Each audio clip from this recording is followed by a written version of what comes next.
Welcome to a special edition of Linking into Sales, where we're going to be talking about the big purchase, Microsoft buying LinkedIn. And it's me, Greg Heyer, and Elise remotely. Hey, Greg. Hey, how's it going?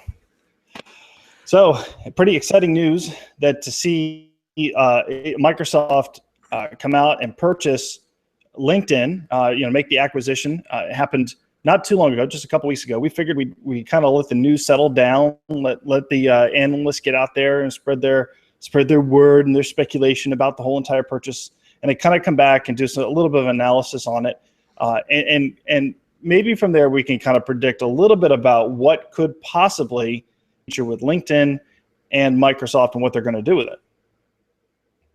Absolutely. And it was quite shocking. I think you texted me at work when you found it, and this is a big deal. I mean, that's a big number they purchased it by. Those are two big players, and I'm quite intrigued to see how it'll pan out. I have my own opinions on it. We'll let you start with yours, then we'll get some of Elise's remote questions and take it from there. Well, the first thing I want to point out is that the day that they did it, they did it actually on a Monday morning, very first thing in the morning, just as Apple's WWDC developer conference was kicking off, where Apple a couple times a year will make announcements about new products, new features, new operating systems that are going to be coming out. And LinkedIn just kind of stole the news with this one, because $26.2 billion, that is something you definitely pay attention to. And that's exactly what LinkedIn and Microsoft accomplished by this. And I bet you that announcement was probably planned and was very effective, because there were a couple things that Apple launched, but most of us will walk away remembering that Microsoft is going, or that Apple is going to be making some big improvements in your emojis. That's right. That's right. It did steal the show, like some of the politicians these days play back and forth on it. One of the big things for me is, of course, I'm a stockholder, so I'm interested in what Microsoft does. One of the big things is, of course, they have a CRM, and then LinkedIn has this huge network. It's very clear to me there's a big payoff for LinkedIn, because LinkedIn to me has been kind of shifting a little, where it needed to do something fresh and new to get more attention on it. They've been, in my view, done a few things that lost some of the eyeballs they had and some of the attentions, all the way back from the answers being cut to some of their decisions with the group. So to me, LinkedIn needed something fresh and new that brought them back into the headlines. Yeah, well, we'll see how fresh and new that Microsoft can do, or what they can do with LinkedIn. But right now, initially, according to the press release, they're still going to operate as a it basically is a subsidiary of Microsoft. Jeff Weiner is going to stay CEO of LinkedIn. The only folks that he said are going to see any major transition are going to be the ones that help with the merger, so financial folks. So it's going to be interesting to see how things happen, how things kind of develop, and what sort of integrations we're going to see come from this brand new relationship, right? So I have a couple numbers on the board. I think we just covered the first one, which was $26.2 billion. Still a fairly substantial number. Now, if we remember correctly, there was a couple months ago, and I think we brought this up on a previous episode, that LinkedIn had a giant drop in stock.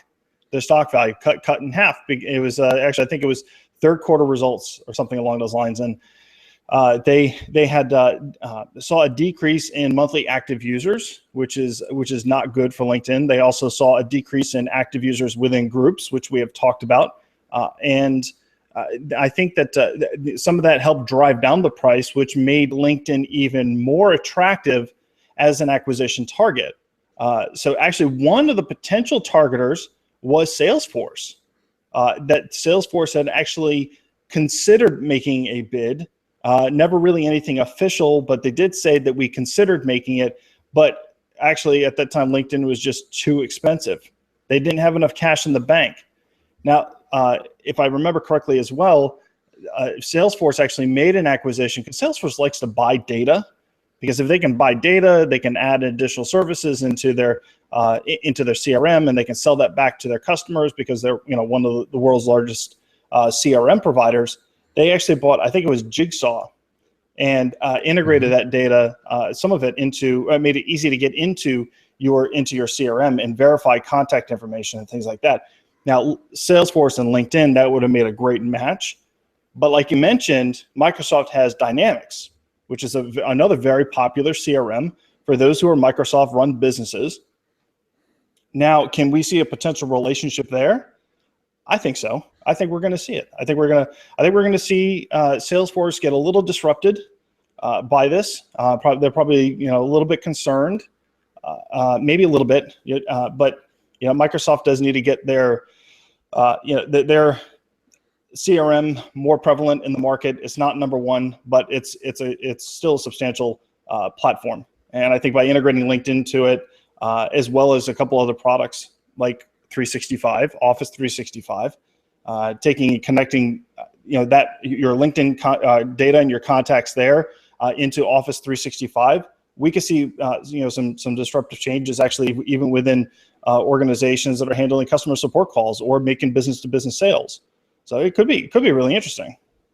Yeah, that's a good point, because they want to bring forward their Office 365 and get more buy-in. And a lot of the small businesses are, of course, using Google Docs because it's free or very low price, but not quite as robust in features as 365. So that's one area I think we should watch, is that potential integration of ease of use and their CRM integrating with LinkedIn with a more profound system. Of course, LinkedIn made the decision to basically let the API work with their CRM and Salesforce and cut out a lot of the smaller CRMs that I personally thought was a bad idea. But now that they might tweak up the integration there from it. Very true. Very true. Actually, we even I was reading some comments by a previous guest of the show, two-time guest of the show, John Ferrara, and he's very excited about this because he knows what it could potentially do for the CRM industry, which is something that he is in. So he believes that that this kind of a acquisition just provides bigger validation to the social market, basically. For these organizations that have these social networks, basically they have a ton of data, and they have us engaging in it, which we've said before that we're the product basically on these social networks if we're using it for free, so John definitely sees the tremendous value heading his direction for the CRM. Now there was also chit chat about how now Twitter has all of a sudden started to kind of pop up as a possible acquisition target, because so the other number I have up on the board is 4 billion. And that was actually the total amount on LinkedIn's balance sheet. Then actually probably the total value of the company itself was $4 billion. So this basically provides additional validation for Twitter, who has had some financial troubles as well. But they've announced as well, some improvements to their platform. Like, for example, Vine. You're going to see longer videos available on Vine, going up to 140 seconds. Doesn't that sound familiar? Right. And then also Twitter, for Twitter video, going up to from 60 seconds to 140 seconds as well. So they're continuing to invest in that. It also.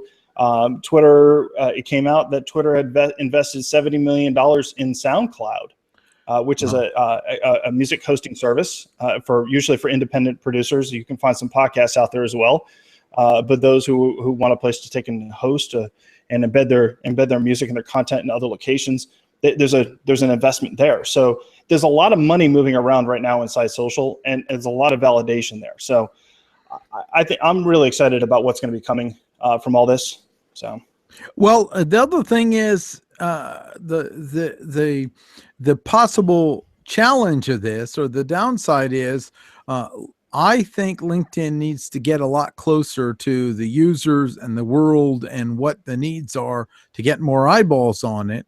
And I do believe it's a lot harder in a very large company that develops silos so easily as these huge companies do, of getting real up close and personal to the customer. Their marketing is great at making it look that way, but as 7 years in IBM, I really learned a lot about that, how hard it is with these large internal bureaucracies that run in these companies to get connected to the customer and learning. So I think one potential risk here is maybe a little more disconnected from the customer. So if anyone at LinkedIn's listening, my vote is develop new ways to get closer to people who are actively engaging and working in the field of using LinkedIn on a daily basis. Of course, we're happy to talk to you, and really ask what gets people willing to bring their eyeballs back to LinkedIn, because a lot of the latest decisions to me, Greg, look like they weren't really connected to the user when they made the decision, and they don't always look like they were fully connected to the stockholder. So I want to say there is a little risk here too. Yeah, there's definitely some risk in here. Matter of fact, why don't we go ahead and this might be a good point here where we can go ahead and play what Elise had some of her questions that she had, because she brought up a lot of these concerns and a couple extra ones. So let's go ahead and play that real quick. Will do. Hey, Martin, it's Elise. A couple different ideas or thoughts in relation to the podcast tonight. I think, the big one on everyone's mind is, was this a good move on the part of Microsoft? Clearly, 26.2 billion, I think, was the purchase price, right? So, did very well for LinkedIn, but on the part of Microsoft, was this a good move?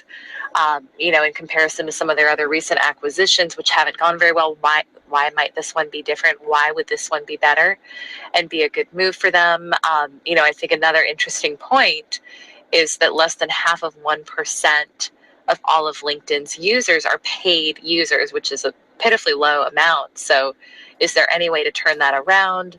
Will this acquisition help them turn it around? And why are so few users paid? It's a really low number. So those are a couple of things. Another thing I think to think about is workplace culture. How will they merge them? Is there a plan around that? And what does it mean for LinkedIn moving forward? So those are some of the topics that I was going to bring up. I think she brings up some good points. The fact of that's a pretty low number of paid members. Now, of course, that doesn't include all the revenue that comes in from advertising too. That's just as far as I know on that number. But I think those were some good points Elise brought up. Yeah, well, I think there's a couple of things I want to point out there is that she is absolutely right. There are not as many paid users on LinkedIn. It's not their primary revenue, right? So their primary revenue is to actually their talent solutions. It's helping recruiters identify, inactive folks that are on LinkedIn and helping them reach them, connect with them, and then potentially hire them for whatever positions that they're recruiting for. The next revenue driver for them is advertising, right? So that's a big valuable part of LinkedIn, even from a marketing perspective. So that falls into their marketing solutions bucket. They're advertising on LinkedIn, and they're advertising with other partner websites and platforms. That's another powerful thing. And then the third part of their revenue, the revenue pie, basically is going to be premium subscriptions, which would include, the cost that we paid to use LinkedIn on a monthly basis, as well as Premium Sales Navigator, which comes from their enterprise solutions. So right now, I think that goes back to the $4 billion number right back there is basically what is LinkedIn's value? Could Microsoft improve that revenue? I would say likely, but how will they do it? So will it come with like, oh, hey, I still have the old Spotlight LinkedIn account. So, which runs about $10 a month. Can I get Office 365 for $10 a month in addition to that? Can I could you upgrade me, please? Can they integrate those features that we have on LinkedIn into Office 365? So if we're in Outlook, we can actually pull up LinkedIn profile information, and based even on the previous podcast that we had with Drew from Crystal, can we bring in some personality information into that too? And then all of a sudden, wow, we can actually communicate now. I'm probably being a little too optimistic about this too, because going back to her first thought was around failed mergers, right, and failed products. Sure. I mean, there are a couple. I just want to bring up one is the Windows 8. How many $1 billion did they spend trying to convince people it was cool, when just adding a start button in my mind would have saved all that marketing dollar, and then having to coming out with Windows 10, which I think is a very good apology for Windows 8.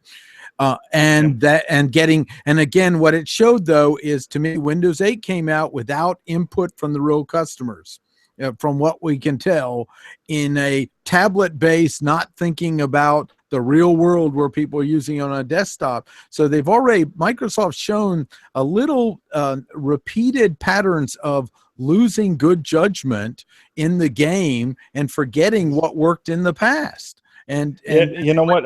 Go ahead. I think that we if you look at the culture of Silicon Valley and the West Coast, it's acceptable to fail.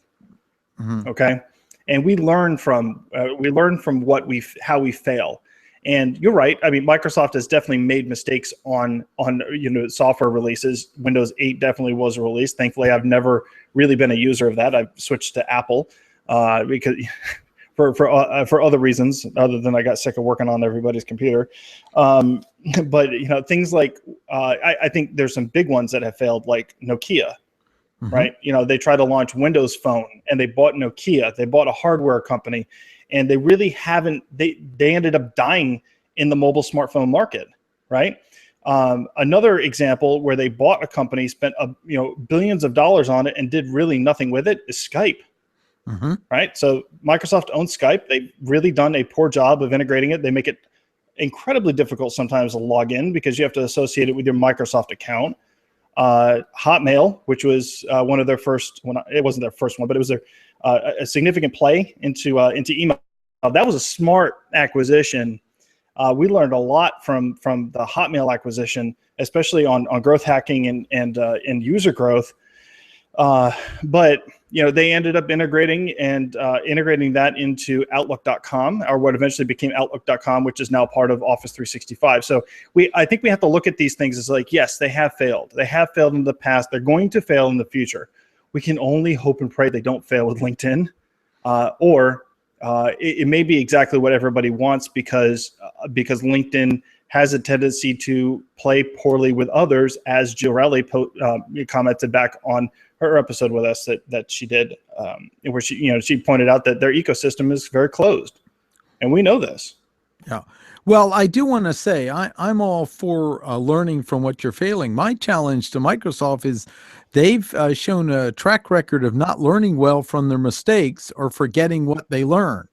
And I think so that is one concern. And as a stockholder, if they were asking my opinion, I go, what are you setting up so you do a little better of learning, not throwing the baby out with the bathwater with something from your past, and learning from the process. So that I do want to make clear that is my communication on it. And like you said, I'm hoping that with LinkedIn it goes well and we see some innovation. I'm gonna turn it over and ask a question of you, Greg.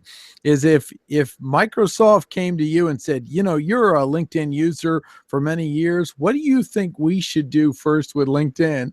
What would you let them know? And I'm thinking of it as I'm asking. What would you, if Microsoft asked your opinion, what should they do now that they bought LinkedIn? What advice would you give? Well, so if you want to take a step back and kind of look at the landscape for a second, and maybe even look at a couple other companies' past behaviors, I'll give one example: Google and Google Plus.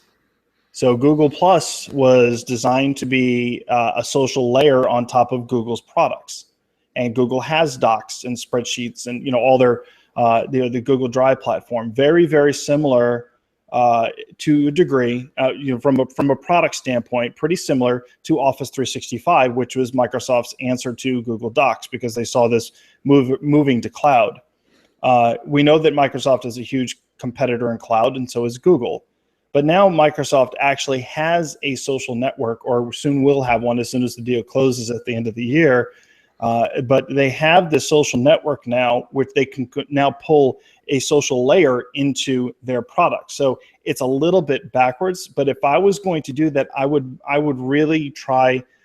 My first thing would be to integrate LinkedIn as much as possible into Dynamics, into the CRM product. And from a business standpoint, that would be a very smart decision to go with that particular platform as opposed to Salesforce.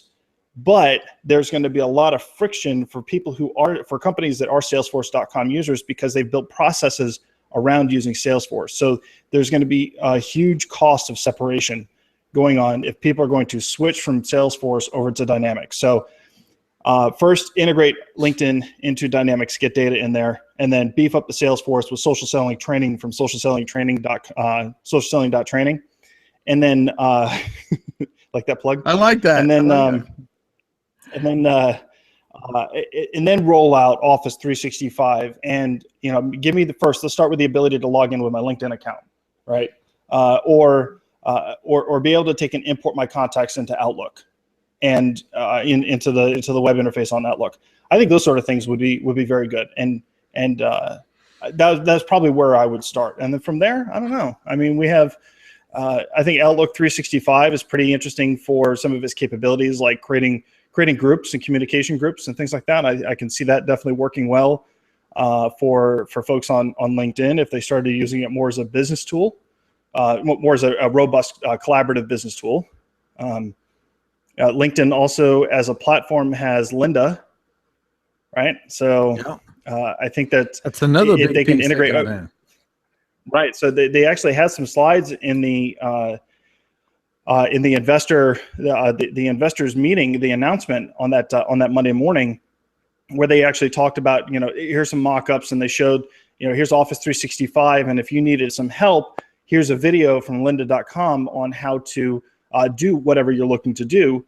We have it right here from Lynda. Now, the top 6 courses that people take on Lynda are Microsoft products.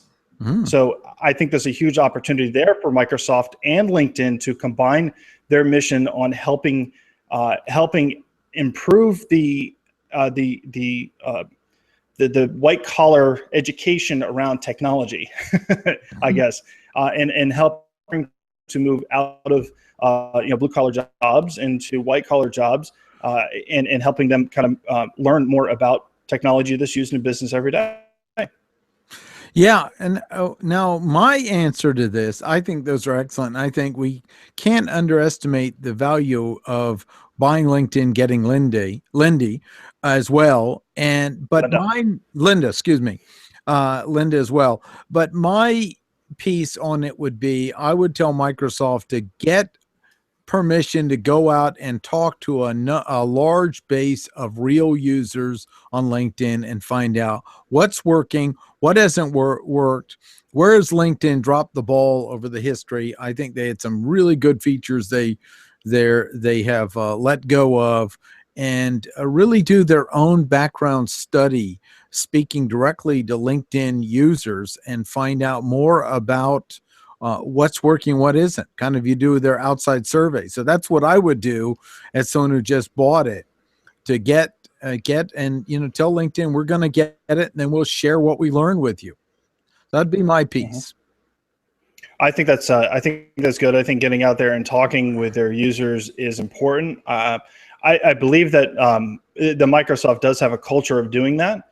Because they do, while it's not as widely known that they do this, they're not exactly out there, talking about it. But we do see folks who are talking about the new product integration, or the new products and the future of what products are going to be coming from Microsoft. I'll give you one example. How about HoloLens, right? Mhm. So it's the lens, like almost like Google Glass, but it's a headset that goes on your face, and it basically projects holographs right in front of you. So I mean, to me, I'm totally geeking out about this, because could you imagine where I can take and now walk across an office building, and I'm seeing LinkedIn contact information popped up in my HoloLens, and then I'm able to actually pick up and start making a phone call to that particular person, and then over here I see their charts of how they're doing in analytics and how their ad performance is doing, and I'd be like, yeah, your SEO is great, or this thing we need to improve keyword research on this one, or or we're doing a deal, or like,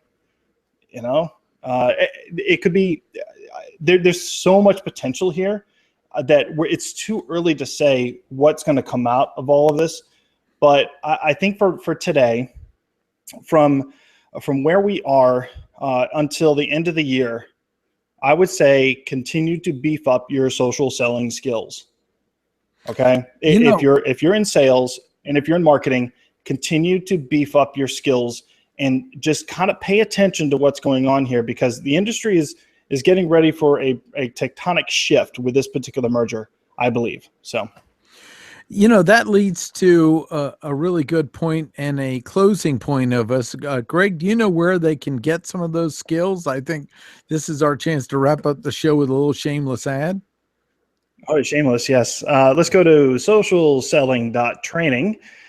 Currently, we have 2 absolutely free courses out there for you to take to help you with beefing up your LinkedIn and Twitter profiles. And it's absolutely free. It doesn't cost you anything. Martin, how much does it cost you? I think it's free, and it's stuff that we charge several $100s, if not more, in the past. You and I training in corporations and other locations. We give it all away right here. So we want our listeners to go out there, socialselling.training, sign up, commit some time. We put a lot of time in it. So it's going to take, Greg, what is the approximate time range for taking the courses? It probably would take you, the LinkedIn course would take you anywhere from 2 to 3 hours to complete. The Twitter one's a little bit shorter, probably about an hour to an hour and a half to complete. And that's just if you want to sit through and binge watch videos. We recommend actually taking a module at a time. Take a couple of days. Make sure you go through and actually implement some of the things that we're doing in there. I actually had somebody reach out to me on LinkedIn, someone local, who said he does software sales. He's new into the industry, and he reached out to me. He's like, yeah, hey, I'd love to sit down and have coffee with you and talk to you for a bit. I'm like, all right, so no reason on why we wanted to talk. So I replied back to him. I said, all right, so there's 1 of 3 reasons why. It's either 1, because I work, because of where I work, or it's 2, because I host a podcast, or 3 is because I'm a pretty darn cool guy. And he's like, he replies back and he says, no, it's pretty much, it's all 3, and he goes on to say, I really want to talk with you about my sales strategy and how I can use social selling to do this. And so I quickly kind of glanced through his LinkedIn profile, and I said to him, all right, here's the deal. I want you to go out to socialselling.training. I want you to take the LinkedIn training course. When you're finished with it, you let me know, and then we will get together and I will buy you a cup of coffee. We can meet and we will talk about your social selling strategy, and it won't cost you anything. So he reached out to me on LinkedIn. I made that offer to him. And if you're in the triangle, please don't bombard my email now, but I will actually try to make time to meet with you as well. If you're interested in learning more about social selling and would like to sit down and have coffee with Martin and I, or just me, or just Martin, just reach out. We'll hook you up. Sounds great. Excellent. I want to mention our sponsor as well, NC State Technology Training Solutions. And they can be, Greg, how can they learn more about those excellent training courses, from Excel to the social media management certificate program we teach, to your and my course on social selling with LinkedIn, and a podcast class, and many more? Yep, there's a whole bunch of classes. Just need to go out to linkingintosales.com/NCSUTTS. That's NCSUTTS. And we'll take you right over to the NC State's website, where you can learn more and check out the course catalog and all the great classes that are available out there. And in addition to the ones Martin mentioned, you could also learn about how to do advertising on Twitter and LinkedIn. We also, if you want to learn how to use After Effects or Adobe Photoshop, or even get your CCNA or your CompTIA, your A+ certifications, anything like that, NC State Technology Training Solutions has got your professional education covered, and you get continuing education credits, and this all goes to a nonprofit, which is NC State Technology Training Solutions. So I think it's great. It's a great opportunity. I think you should take advantage of it. Greg, let's wrap it up and thank everyone for listening. We want to hear your comments on whatever platform you're on, but also, Greg, where can they give their view on this merger, this buyout situation, and so we can hear what they have to say. Yeah, absolutely. So my recommendation, you got a couple places where you can go. You can come out to the website at linkingintosales.com, go to the podcast and look for this episode. It'll be special edition. And it should be published. Look for a June post. There's not going to be an episode date on there. You can also come out to YouTube at youtube.com/linkingsales.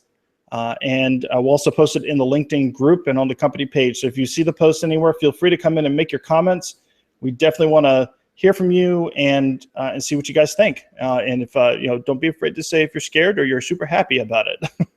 Absolutely. And we want to put a shout out for our third associate, Elise Archer. She's busy driving to a conference, and though she's not here, she's here in intention and resources and reviewed it as well. So this is Martin Brossman and Greg Heyer.